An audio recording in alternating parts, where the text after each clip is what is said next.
Sommet de chefs d'État de la CEDEAO, notre partenaire légal, c'est la CEDEAO, Dixit Sékou Yahya. Le sommet des chefs d'État de la CEDEAO prévu à Accra au Ghana le 12 décembre prochain est très attendu pour statuer sur le sort de la Guinée.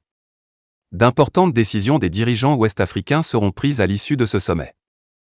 L'évolution de la transition en Guinée et la libération d'Alpha Condé seront au grand rendez-vous de cette rencontre des chefs d'État de l'organisation sous-régionale.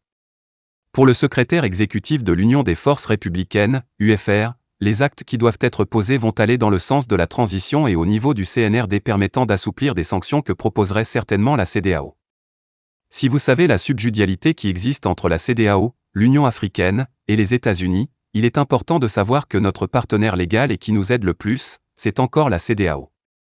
Donc, il faudrait faire attention dans ce sens. Il y a eu des faux pas, mais c'est humain.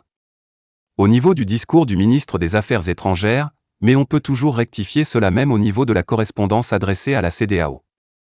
C'était un peu précipité, ça devait être mieux cadré avant que le président ne soit mis devant cette situation.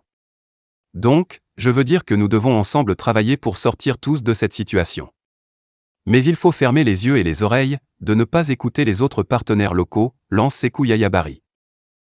À la question de savoir si le CNRD doit-il tourner le dos à la communauté internationale, l'ancien député est clair. Cela ne sert à rien. Puisqu'estime Sékou Yahya Barry, c'est la population qui va en souffrir. Et c'est les Guinéens qui subiront les conséquences de tout cela. Étant un président que je crois averti, qui a pris les devants, je crois qu'à l'issue de cela, il va trouver le bon chemin nous permettant de sortir rapidement de cette transition. Ça ne sert à rien d'avoir la cause internationale contre soi. C'est de faire en sorte qu'on harmonise nos vies et qu'on avance. Sinon ça ne sera pas très bien, a-t-il suggéré. Pour rappel, la junte militaire au pouvoir à Conakry a lâché du lest récemment sur l'épineux dossier Alpha Condé. Elle a décidé de transférer le président renversé le 5 septembre dernier au domicile de son épouse à l'Andrea dans la commune de Dixin.